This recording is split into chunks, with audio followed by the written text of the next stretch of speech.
Hello and welcome everybody to another episode of the Gunners Boys podcast. It's your boy Shannon, and we're back with another video, guys. We've obviously had quite an extended break. Let me just fix my camera correctly here.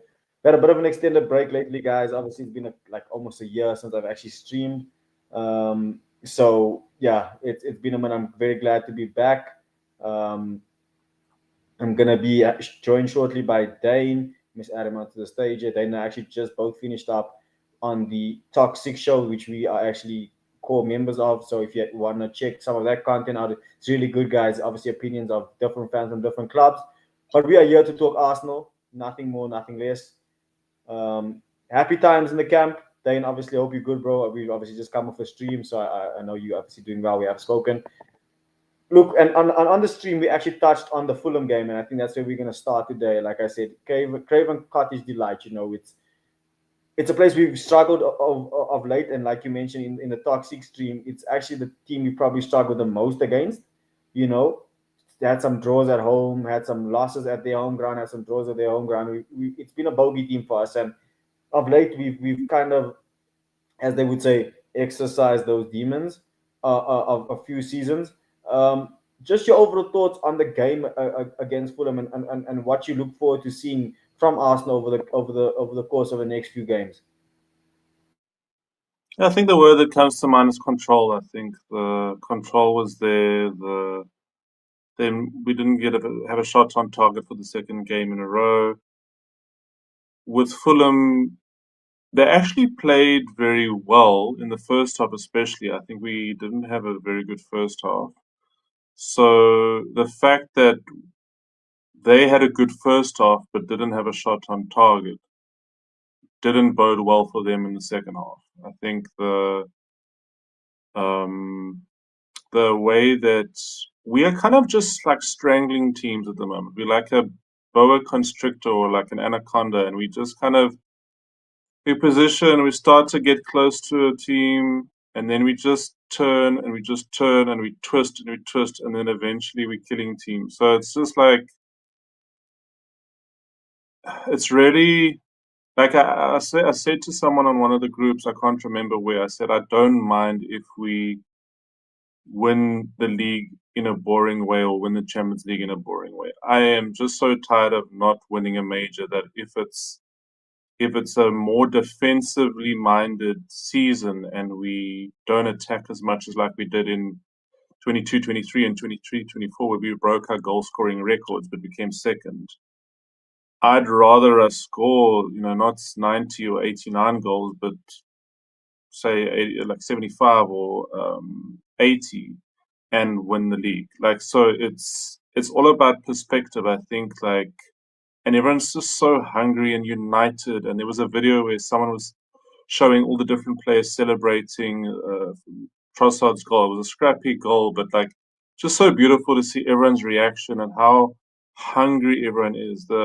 There's just good news after good news as an Arsenal fan. I think like miserable Arsenal fans, I just don't understand what's like going on in their head, because there's so many things to be thankful for at the moment, from the signings of all of our players that have signed on, the new players that have come in, the way we've started the season, the way we have a squad depth now. There's just so much good news. So that's kind of my take on the season so far.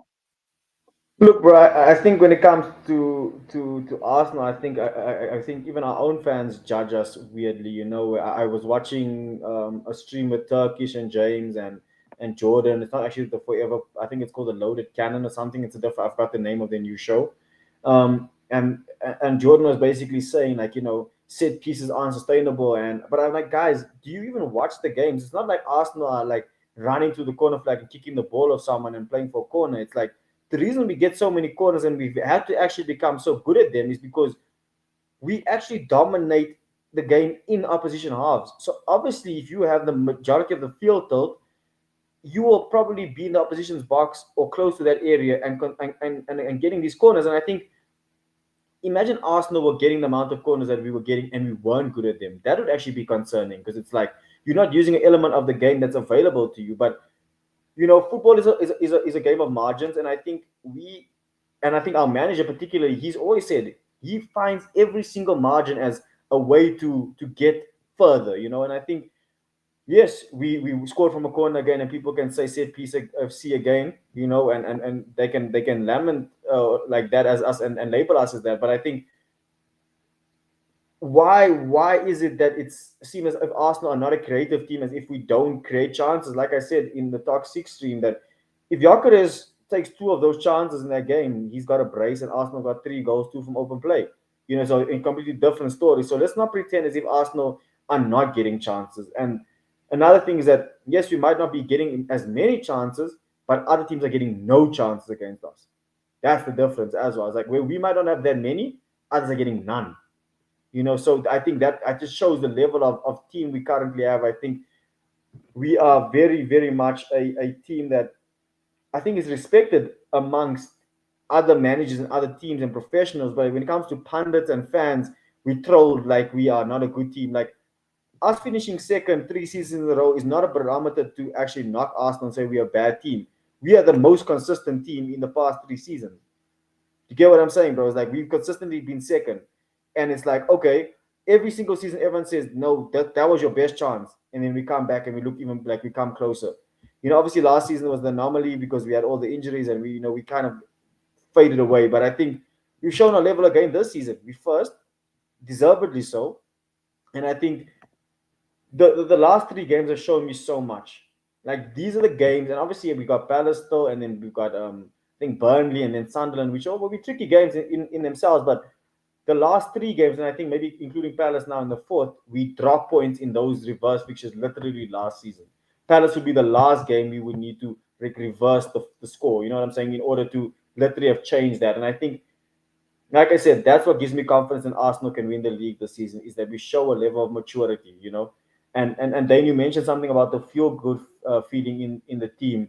There's a video circulating about William Saliba watching the Atletico Madrid game on the way home from Craven Cottage, and Arteta was asked about that in his press conference, and he said, when the players are doing that without you asking, it shows that they are so involved, they buy in, they passionate, they care. And I think this season you can see, like you say, with the celebrations Eze, bro. It's his first few months here. And obviously he's an Arsenal fan, but you see when we celebrate when the goals go and he celebrates it like deeply, bro. Trossard, Gyokeres, Rice, Gabriel, like everyone is just so connected. And I think this season, I think Arsenal as your fan base are quite united. Yes, we've got a few here and there who come with their agendas, but I think most of us can see, look, we like what we see. The team have done. Arsenal have done everything we could possibly ask them to do in order to be competitive this season. Sign the good players, get depth, get your contracts renewed, and keep as many players fit. We've kind of done 3 out of the 4 quite well. You know what I'm saying? So, look, bro. Like I said, Craven Cottage. We can, get into more of the detail of the game. Who were your standout players from Saturday's game, bro? Obviously, it wasn't a very entertaining game, but there were still players I think that stood out, and I just want to find out who stood out for you in that game. I think my standout player has been kind of the player probably of the season so far is Calafiori. He's just everywhere. He just pops up left wing, then he's in centre mid, then he's at left back, and then he's popping up on the right. So he is, I mean, his shots are just so high quality. I really was impressed by him. I think Saka looked amazing. I mean, he should have got a penalty. So that, like, and besides the penalty, he was just, you can see he's thriving in the space that Gyokeres has created by holding 2 defenders because Gyokeres is so strong.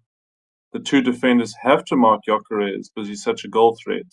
So now they don't know where to go. And like I actually commented on the one chat on the WhatsApp group is that people thought we would become more transitional when we bought Gyokeres and be less possession based and attack more centrally. But we've actually now attacking even more down the wings because the central spaces are more clogged by Gyokeres drawing another defender in, whereas they used to have 2 on Saka or 3 on Saka. Now they've got 2 on Gyokeres. And Saka has more space to have the time of his life. So Saka's like so happy we signed Gyokeres. 100%. Look, and I think I have to agree with you, bro, regarding the players that I think played well. I think Calafiori again showed showed a trait that I don't think anyone else in the team has. Like I don't think anyone else in the team can do what he can do. And I think that's why it's so important that he stays fit because teams are playing so defensively against us, we can afford to throw another player forward. And I think a Maverick player, and listen, people can judge us all we want to and say what they want, but Arteta's found something that works for him. A left back or a defensive player that has a great attacking impetus or outlet on him. Like he can affect our attacks quite well. I mean, like you said, I'm so unfortunate that he was offside, but that was a great strike, bro. Like that was if that's onside and that's a four, if that's Gyokeres or Haaland, we're talking about that could be one of the goals of the season. You know, first time on obviously on the strike, top corner, Leno had no chance.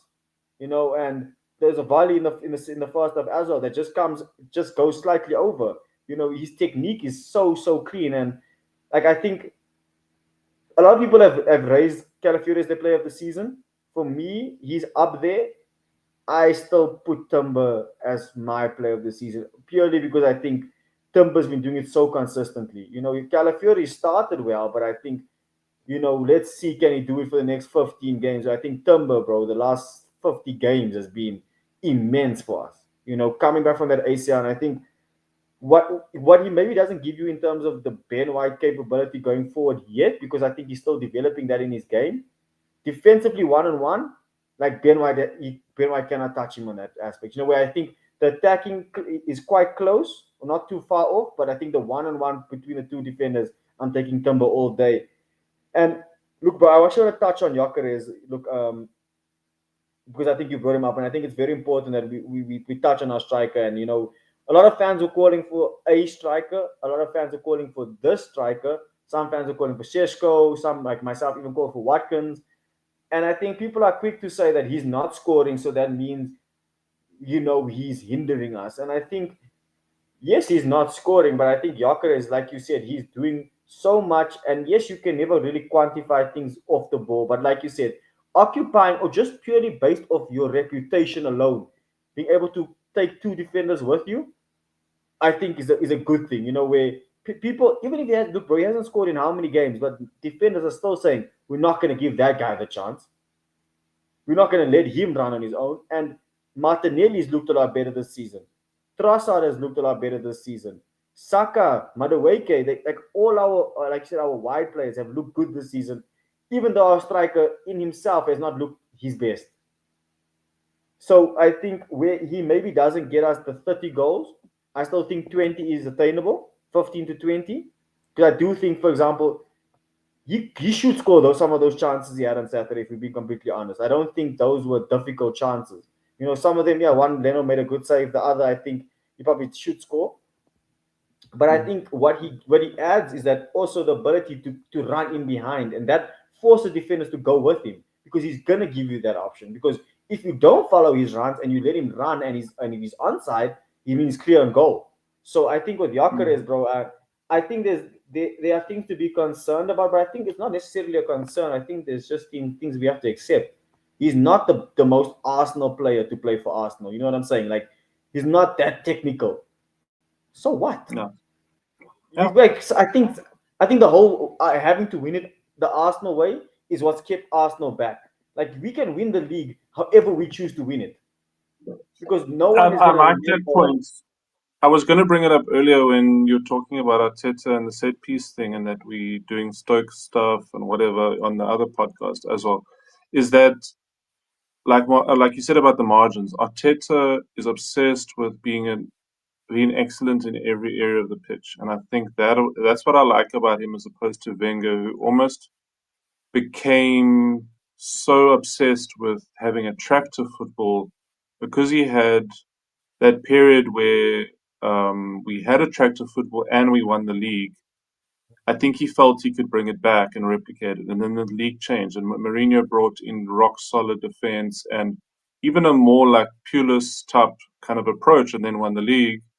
And then you had Pep with the tiki taka and more possession based. So it was just like Wenger, unfortunately, just didn't adapt. And that's what I like about Arteta, is that he spent time in Scotland with Rangers and Everton, which are more tough teams to play for. It like To be, requires yes, character to win a 100%. game. Yeah, so Yeah, it's not just technicality and quality in terms of skill that gets you to win games. It's determination and character. And I like mm. that he's instilled that into our team. And Arsenal haven't always had that. We've been soft. We've had a soft underbelly since Yes, for Vieira many and years. Sol Campbell and Colatori left. So it's it's really exciting to see that when we want to, we can turn it on like this. We can play, we can ball at the drop of a hat, but we can also push through to get a result against Fulham away and not actually even come out of. I don't know how you view the gear thing, but I think maybe even second gear we didn't come out Second of or second or second gear. third, yeah. I'm saying like we were cruising, in a way. Yeah.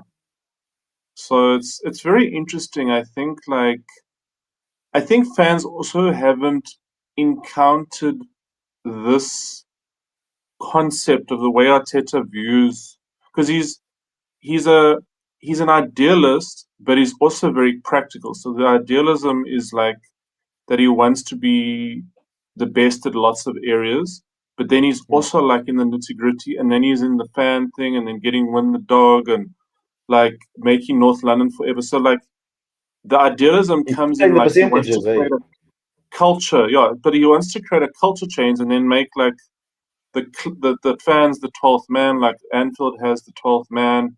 So he's a madman. He's an absolute madman. This guy, in a No, good no, way. no, I'm look. not saying that in a bad way. I'm saying it in a good way. No, no, 100%.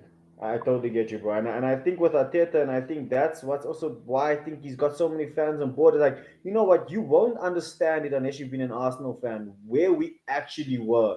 Like, you can look at a league table and say, yeah, you guys were fifth or sixth or eighth. And it's like, yes, we were eighth, but like, we had no belief in this team. Like, supporting Arsenal was an effort, bro. Like, you have to really love this club during that period to have supported them, because the football was bad, but the culture, like we were beaten before we'd even step on the field.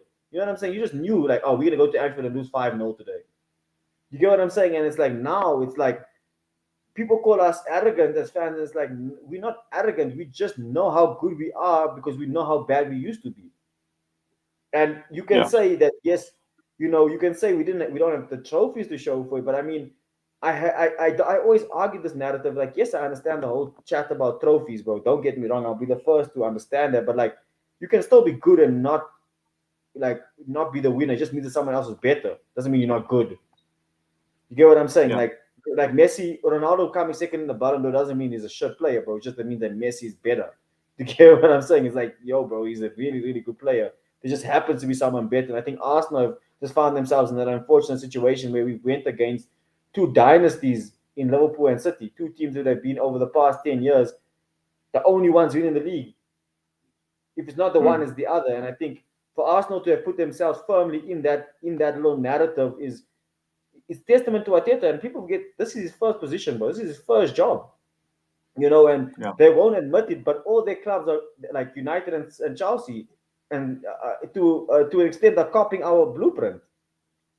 yeah. Do you get what I'm And saying? And I think I think just Berto has been the kind of cherry on top of the season in terms of Arteta's almost like built the foundation with Edu, and then but Berta has just been like the classy finishes to the building like that we've needed. And I actually wanted to bro, ask you who do you think is our best signing been this season so far? Like new signing. So we've already spoken about best who we think our best players been.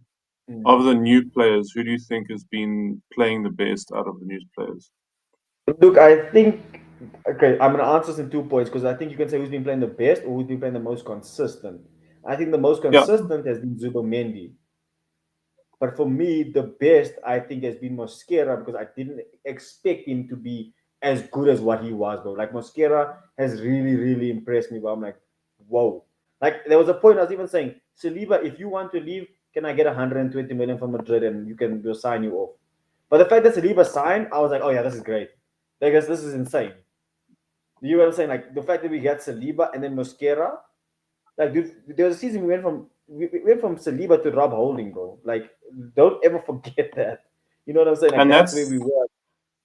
and he was released by Palace. So like he went to Palace, and then Palace like I don't think they he played a they game. level their level surpassed him so quickly because they took him on, obviously thinking that they could get something out of him. They And went they past lied. him so quickly with Glasner and how much he progressed them that he wasn't even considered. That's how sad it was that we didn't play. That was an Arteta mistake. He didn't play Kivior that season when Yeah, he probably should have tried so to do that more. yeah. But So look, I yeah, mean, I would say Zubimendi would be mine. I hear what you're saying about Mosquera. I think just because of the amount of pressure that Zubimendi had to take, Partey Mm. had an amazing 24-25, and the thing that I love about Zubimendi is the guy's always smiling. The guy's the happiest in the world, like just being happy. Always at Mm. Arsenal, he's always smiling. He puts in a shift.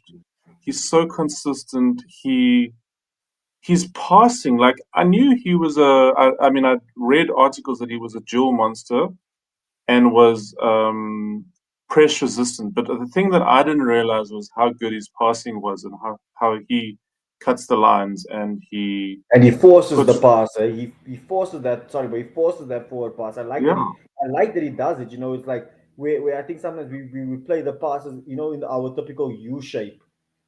You yeah. know, I think he's very much someone that will try break the lines with his pass, and if it doesn't work out, he'll still try it again. So I sorry about the cut you. I totally agree with you on that. I No, think his no, no, pass no. I agree.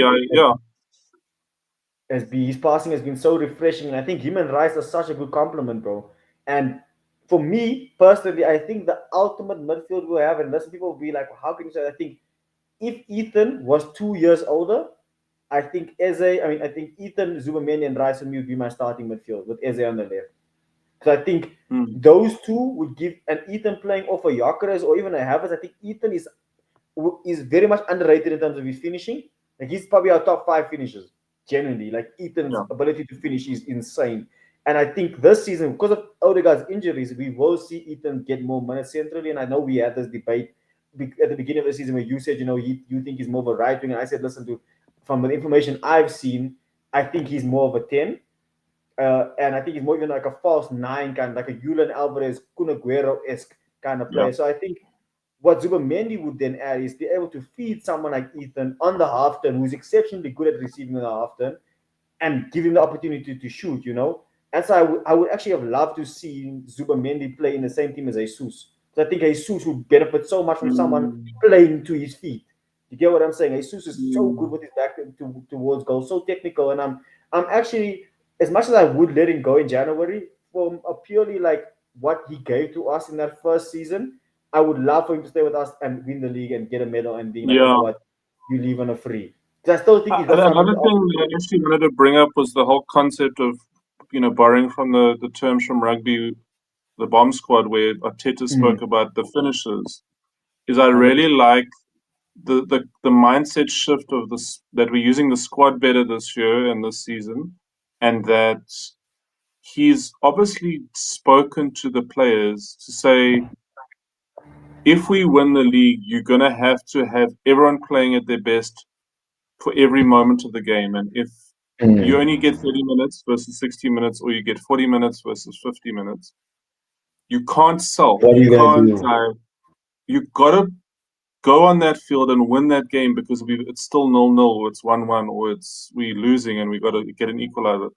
And I think that players have caught that vision. I don't know if there has, I mean, I don't know how much. I know Arteta likes to borrow from other sports, and I Mm. know rugby is not like maybe the forefront of his mind as a Spaniard, but I really think there's He took just such something an from the Springboks. Eh? amazing. Hey, Sorry, but I think sorry, just to cut you. I think he must have taken something from the Springboks. I yeah, think Ateta is very much cultured enough to have looked into that. In my opinion, I think yeah, actually he's taken from other sports. Sorry to cut you, so I just wanted to agree with you on that point there. yeah, no, no, yeah, yeah. It's very interesting, and I think even we there's just so much going on. We can't even conceptualize everything that's happening in our club with Heinze coming on, and we've had Berta coming on. Like there's just there's good news on good news, and it's like fans are kind of stuck in a rut of banter and of like being negative about Arsenal that they don't even realize what's happening in front of their eyes. That I think like the most surprised will be when we win, and I know we're going to win one of the two, UCL or EPL. When we win one of the two, the most surprised is actually going to be a lot of Arsenal fans. They're going to actually like Oh, like yes. go through Is that stages of grief. They're grieving their trauma. They're going to grieve their trauma and then go into celebration mode. It's going to be like a weird process for them. Yeah, look, and I think the nice thing with us, bro, that do these kind of streams and that are more on the tactical side of the sphere, and get into these discussions. Like nothing that we're seeing is surprising us. Like I'm not even gassed. Like I don't say this, like, bro, I'm not even shocked that Arsenal are first. I'm not even like, oh my goodness. Like I'm like, dude, yeah, this is a good team. I know my team is good, and I don't mean it arrogantly. I'm like, we are a good team, and I think we have lessons to still learn and we've got gears to go up. Don't get me wrong, but I think anyone that thinks we can't get the league title, I think is purely a hater. We might not be your Yeah, favorites, but we definitely have the capabilities of winning it. I think our chances are just as high as Liverpool and City yeah. for what for different reasons, like we mentioned earlier, where City maybe And we're have not even. I mean, we're starting to come into our prime. I think Saliba's 24, 25 now. Odegaard's yeah. 26. Saka's 24, 25. So these players have been performing at an amazing level, and now they're coming into their prime. So I think that's the other thing that people haven't realized is that we've been overperforming as a young These past team 2 years. for 2 or 3 seasons now. So that now it's almost like like there's more actually uh, a basis for success based on the peak The ages of the failures. team. I also think the failures have helped this team. I think how many Yeah, teams can go through these experiences, like I mean, and not even be in your prime. Like we can say we've been in 3 title races, and our team is not in its prime. Like our team, like you said, Dane, our team is probably going to hit its prime over the next 3 to 4 years.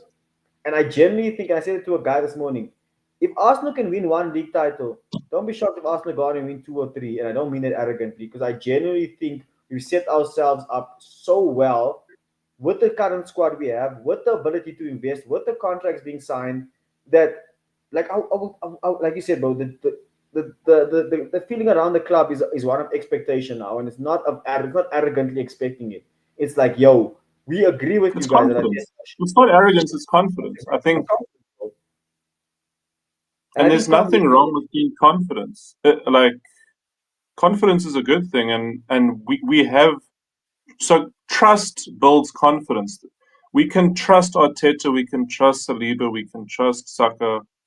Hmm. All of these guys have earned our trust. 100%. And there's a saying that I like. It says competency breeds confidence. And because we know we are a competent team, we are now confident in our ability. Like we are competent both going both ways in the game, attacking and defending. You might think that we don't like scoring all these set pieces is a level of competency, bro. Like we are actually. It's not a small sample size. It's not a luck thing. Arsenal have been statistically the best team at set pieces over the past 3 years. That's competent. Defensively, our goalkeepers won the Golden Glove for 2 consecutive seasons. That's competence. So you will be confident. You know what I'm saying? So, look, bro, I think just to close off on the whole Fulham and where we are currently in the Premier League, I think that win is. I mean, we kind of went off topic because we just shows you how good of a place Arsenal in now, where it's like we can dissect that result so deeply because it's so many things that have gone into getting a result against Fulham, which we didn't get last season. We've seen the difference between this season and last season. The 9 points we've picked up from a possible 9 in the last 3 is so much deeper on a psychological level for the fans and the team because of how we didn't get these points last season. It's not just about getting the points, it's of you didn't win here last season. This was Yeah, part of the reason why you didn't win the league. So I think psychologically, that's why the players celebrated like that at full time. You could tell that they knew we haven't beaten Fulham in a while. They are our bogey team. And when we scored and when we won, you see it. Look at the celebrations, bro. The thumbnail, you look at Saka, that's how he celebrates. That's right. Everyone was feeding it. And I think I think that just moves us over onto our Champions League game that we have against Atletico, which is people call like anti football terrorist football that's happening on Tuesday, which is obviously tomorrow. But I like I said, bro, frankly, and you said it too. I don't care. Like I know Arsenal will beat someone 5-6-0 this season. I guarantee you it happen at least twice. Yeah. I think we're going to chow Bayern. I have a feeling we're going to beat Bayern 3-1. And Bayern are a damn good team. Look, if I get you. To me, the only thing with Bayern is I'm like, yo, they actually look really good compared to like other European. Like even Madrid are good. Like for me, like Bayern, Madrid, they feel good to me this season. Like they feel like they're strong, but at the same time, I'm like you said, the whole trauma thing. I'm like, wait, man, I'm actually like, why am I feeling nervous? Because we have the tools to shut them out. We've got the It's tools more, to go against them. I'm more worried about Atletico than Bayern. Like I think Atletico play the physical mid block and the thing that we've struggled against the most in the last 3-4 seasons, whereas Bayern Mm. will most likely attack us and have a more of a high line. So I think they will probably score against us. That's why I think it's 3-1, but I do think Mm. we'll beat them. I We'll think get the win, we're eh? playing them we're playing them at home, I think. Yeah, are we playing home tomorrow as well, eh? Yeah, tomorrow's also home. I think Bayern's at home as well. Yes, it is. Yeah, so I think like that's what it's just I'm I'm really I think it's gonna be like a 1-0 or a 2-1 tomorrow against Atletico.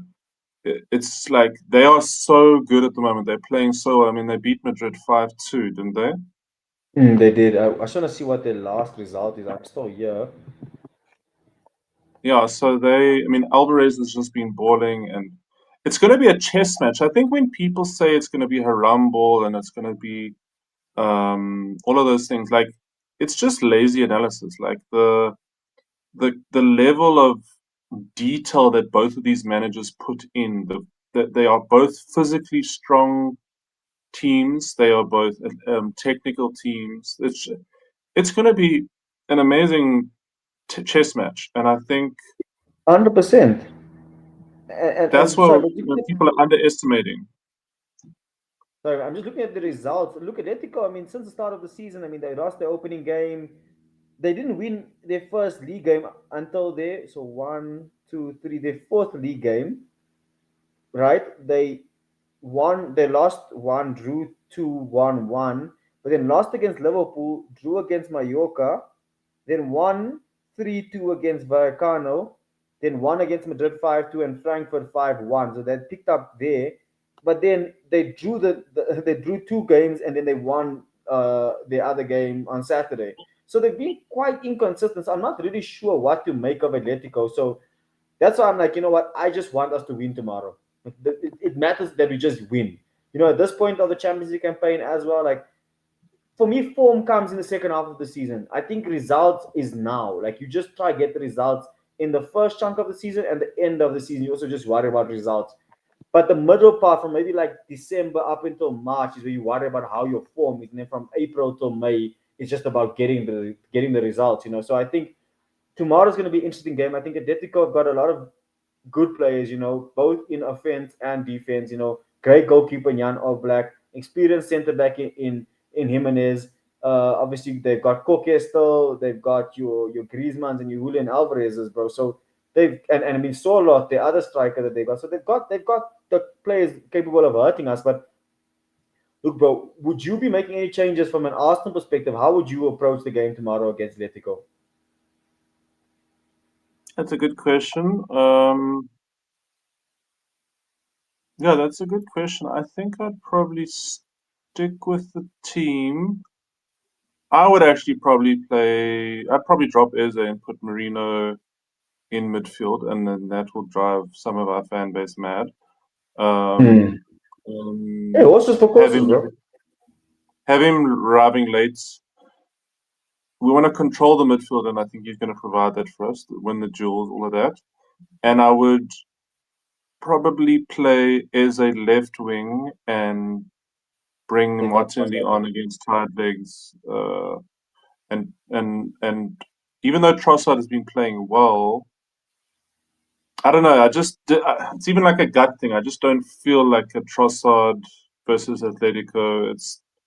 He's, it's going I to be think a if he very could come on and physical. score, I think Yeah, he he could could come come on on. and Yeah, score. You know what I'm saying? yeah, Like, I think Trossard's ability to do that is next to none. I think he's definitely that 12th man, and I think, like you're saying, bro, I think I share similar sentiments, and I think Mikel does too. I think he knows he needs to be dual heavy tomorrow. You know what I'm saying? And I think if he can play, if he can get his dual heavy midfield with Marino, Rice, and Zubamendi, I just don't like the idea of Marino playing as a right eight. That's my only like. I just the only thing I don't really like. But I Mm. think, for example, but I I would actually switch I them did, yes, with because then Rice and Rice Zubamendi, can I put play in with Rice and Marino. crosses on the half turn, and then Marina can But I think head in on the back post. you would logically, I agree with you. You probably should there, but I think every time Ateta's played Marino, he's played him as the right eight. He's or the second Yeah, striker. And I think that's where Havertz is actually missed. I think Havertz would actually combine with Gyokeres this game.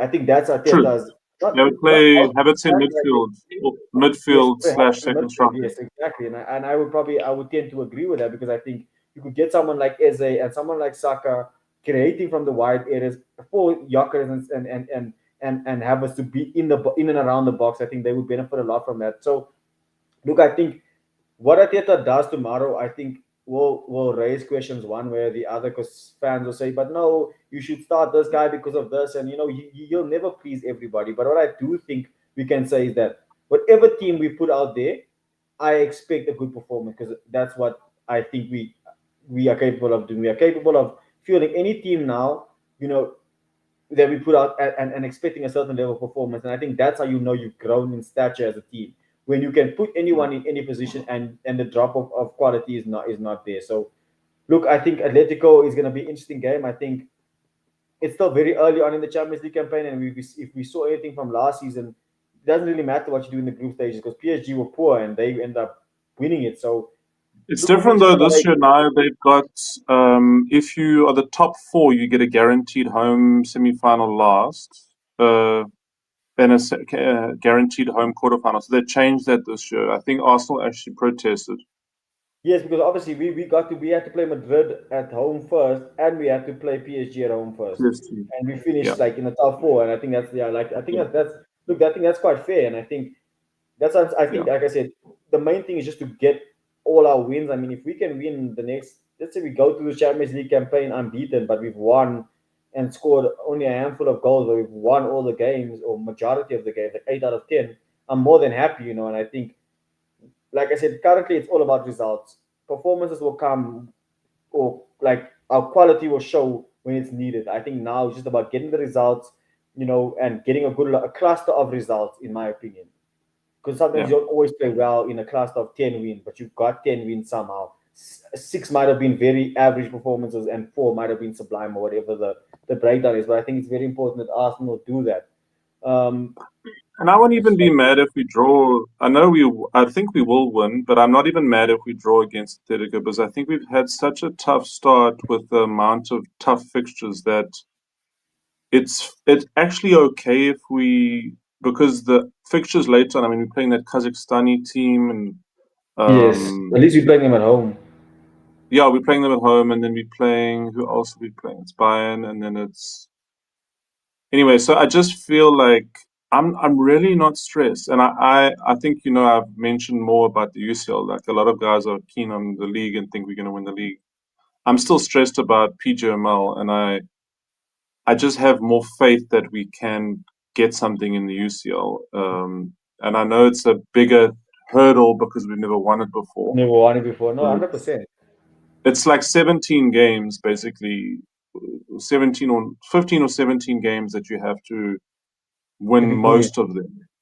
Yeah, versus 38. So I don't know, 38, but I 100%. think we can do 38 as well. I think I was more confident of the UCL last season with the injuries we had, and then Yes, I we remember did that. do better in the UCL last season. But now we've got a better squad. So anyway, but I have to roll. It was good to connect and 100%, have brother. Lebanese voice again. Thanks for having me Do you on. It have was lovely. do you have a prediction quickly for tomorrow's game? I'm gonna go with 2-1 to Arsenal. So I was thinking 1-0, but I think I think they'll actually score against us in a set piece, and I know that in uh 2024-25 we actually conceded 38% of our goals in set pieces. So we were Hectic. so good at scoring, but we were struggling a bit at defending set pieces, and I have a Defensively, yes. feeling they're gonna cook some weird ass like pass it from the back post to the front post to the back post again and smash it in, or And then I score don't a know goal. something. I mean, I'm making up a stupid scenario, but I think they could I cook get your some point. like It'll be something maybe catches off guard, eh? yeah. No, 100%. So Look, Simeone is oh, very smart. He's a very clever manager. yeah, 100%. We got to respect Atletico. That's why I'm not just saying we're going to thump them. I just, like I said, I don't even know what to really expect. So, look, we're going to have to wait and see what tomorrow has in store for us. But, Dane, bro, shout out for coming through, bro. I'm just going to stay on for maybe a couple more minutes and I'm also going to log off. Shout out for coming through, bro. Guys, that's Dane, one of our regulars on the Gunner's Voice. Have a good Yeah. evening, guys. So, yeah. Thanks, brother. Enjoy. So, guys, yeah, there's obviously just me now left on the stream. Yeah, basically, we've covered the game against Fulham. We've covered Gyokeres and some of what we think of him and how he's been performing lately. We've also just discussed some of the how can I say it players that have stood out for us so far this season, things that we've been happy with from an off the field perspective as well, and obviously we've discussed the Atletico Madrid preview. So, guys, I'm give my quick score prediction. I'm going to go Arsenal 2, Atletico 0. I think Arsenal will win tomorrow. I think I won't say it'll be comfortable, but I do think our attacking quality might just come to play in a more expansive game. I think, yes, Simeone's teams are more defensively sound, but I think a European game is always a lot more, you know, I won't even say cage, it's more, but more expansive. I think both teams know that they need to pick up points because obviously there only are a certain amount available. So leave your score prediction in the comment section below, guys. As always, don't forget to hit the like button. Don't forget to subscribe, and we will see you guys for the next Ghana's Voice. From myself, Shannon, guys, as always, it's good to be a Gooner.